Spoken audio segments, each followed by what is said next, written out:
Mga ka-DIY, yan po ang inaalagaan naming pusa. Sa lima yan, nandun yung sa kulungan yung isa, si Pocholo.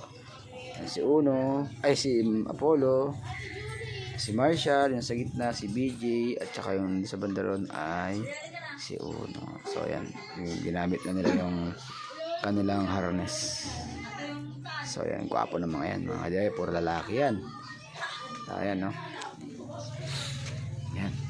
Marshall! Si Uno no. Parang hindi niya gusto yung kanyang harness. Tignan mo yung kanya umikot.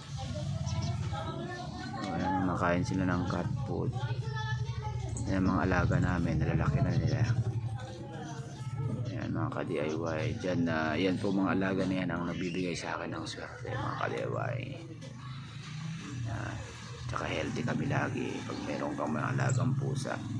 Lahat ng negative energy na pupunta sa'yo, halisin nila. Sila po yung magkakasakit mga ka-DIY. Ayan. Hi! Galit po siya. Galit po kasi siya pag may hinawa kami ibang pusa. Ito kasi yung bagong pusa namin, si Apollo. Ikaw din gumamit ng luma. Mga ka-DIY, mga kaalaga namin pusa. Yan. Galit siya. Halika na. Halika na rito. Galit ka? Galit ka? Bakit ka kasi galit? Ha? Bakit ka galit? O ayaw mo sila? Ikaw lang gusto? Siya lang daw ang gusto. Oh, galit siya. Bakit ka kasi galit?